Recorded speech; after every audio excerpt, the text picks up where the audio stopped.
How you doing, everyone? Welcome back. Well, I don't know if you've noticed, but with less than 20 days to go, one of the major candidates for president is canceling events rather than getting out there and talking to people. Um, One would think that you'd want to be getting out there in front of everybody right now and making your push, making your case. I mean, granted, there's not a whole lot of people who are undecided between Trump and Harris. The undecided voters are, do I want Trump or do I want to stay home? Do I want Harris or do I want to stay home? And, well, I don't know. Seems like Donald Trump just might be relying solely on his base and thinking that, I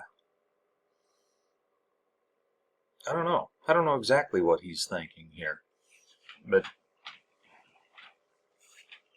he doesn't have enough to win if he relies solely on his base, which is the only people he's really trying to appeal to right now anyway.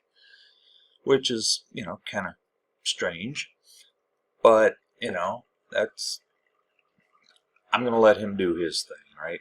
Meanwhile, Kamala Harris is out there giving positive, upbeat messages, and,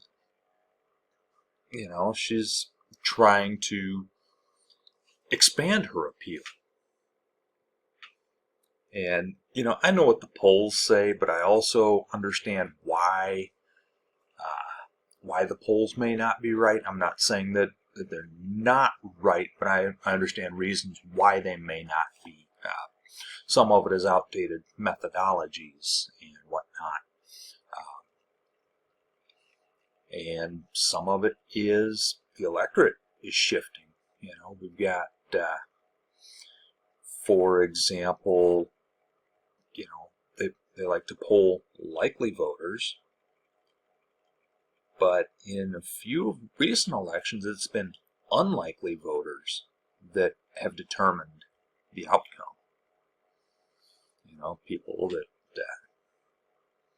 they've never voted before, or, yeah, they've been registered to vote, but, they only come out, every once in a while, maybe, when their brother-in-law is on the ballot for their, city council or whatever,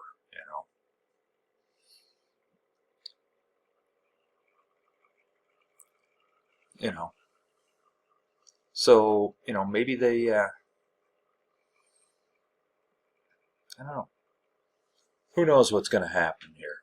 The polls are not the end all be all. I mean, you got to get out there and vote.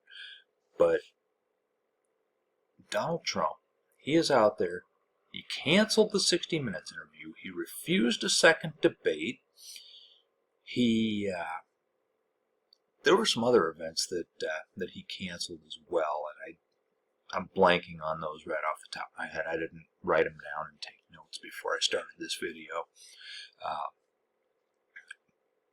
But then he had that unusual town hall where I understand that, there were, a few people who passed out, had some medical situations that need to be taken care of, right? I get that. And hopefully those people are okay. But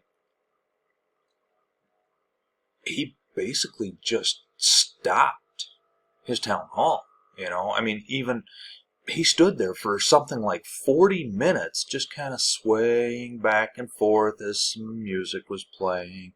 Ave Maria, and I don't know. To be fair, though, I mean, it was a good variety of music. I mean, of course, he had his typical YMCA, which I actually find that rather amusing, because if he understood what that, the history of that song, he may not want to use it. I mean, I think it's just a fun song, and gay anthem or not, it's a fun song. I mean, in fact, it's actually been called the gayest song ever. But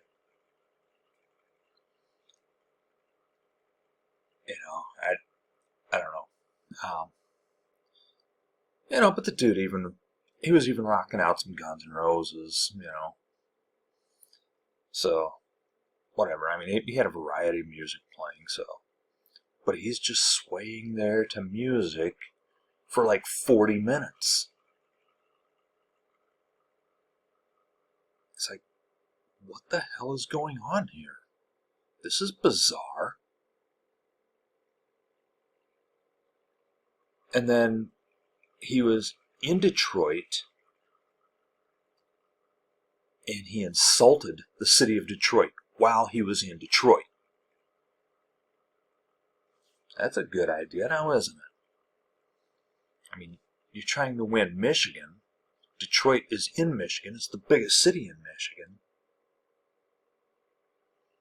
Now, odds are you're not going to take Detroit, but you might have lost some votes out of Detroit that could have helped you win the state.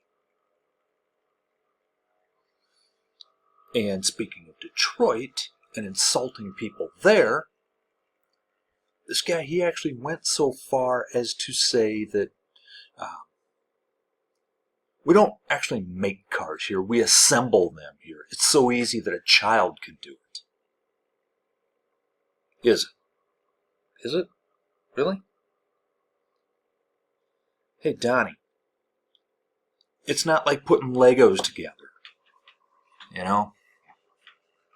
It's not like putting Legos together.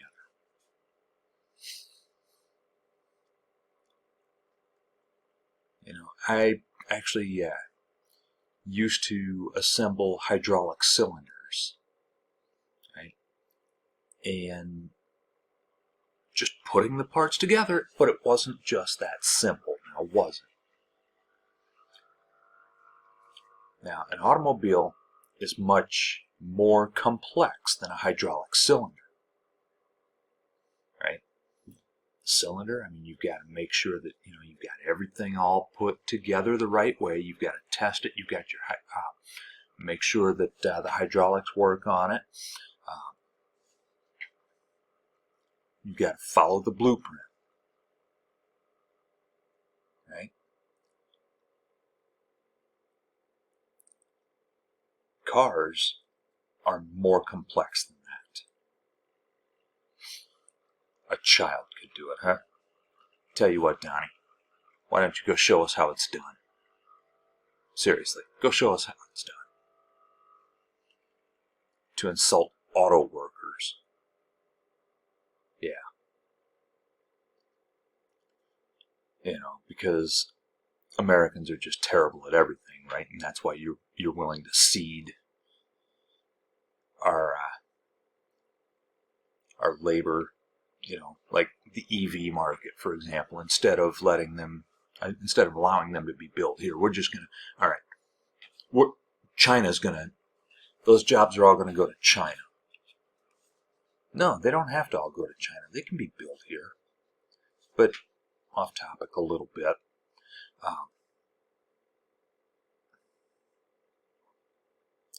You've got your divide and conquer, rambling nonsense that makes no sense at all.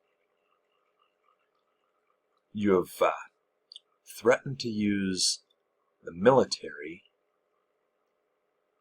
on American citizens, calling certain Americans the enemy within, and referring to certain political figures who, I don't know, not that I have any use for those political figures, but I would hardly call them an enemy within.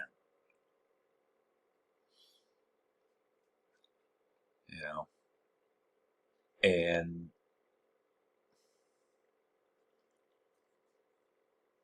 seem to not understand that. First he said, well, use the National Guard, and if really necessary, we use the military. You do understand that the National Guard is part of the military, right? Or, at least they were when I saw the National Guard over in Iraq and Afghanistan. At least I think they were, because if they're not part of the military, what the hell were they doing over there? And why do they wear that tape on their uniform that says U.S. Army? Just a thought. Anyway, trashing our people, threatening our people, just standing still and dancing and swaying. It wasn't even dancing, it was just a weird swaying that he did. 40 minutes. He just decided to stop taking questions. Who wants to hear questions? Well, I don't know, at a town hall, I would hope people would want to hear questions.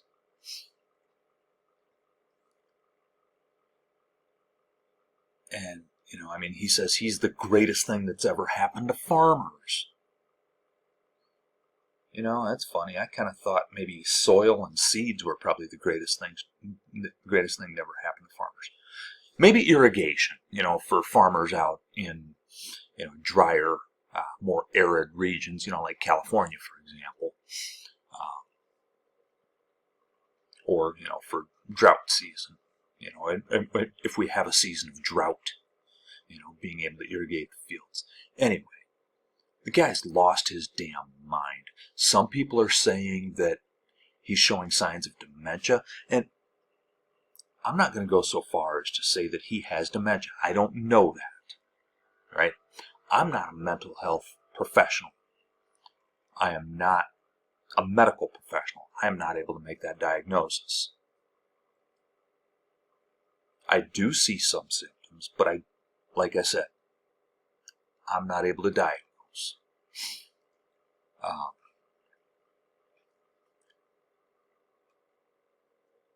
But dementia or not,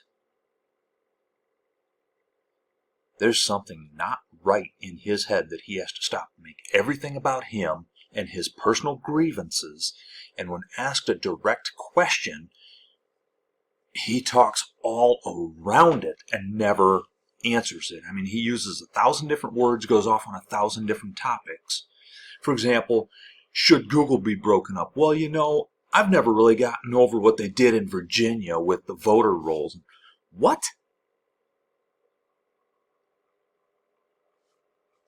The guy can't stay on topic. Do you really trust him to stay on topic when he's dealing with world leaders? And keep in mind, he's older than he was when he was president the first time. So he has shown significant aging. We will say, at the very least. At the very least, he has shown that his mind is slowing down more with age. Whether that's dementia or not, like I said, I don't know. I'm not going to pretend that I do know. But his mind is definitely slowing down from age. And he's in a position where he should never, under any circumstances, hold the presidency again. I'll see you next time.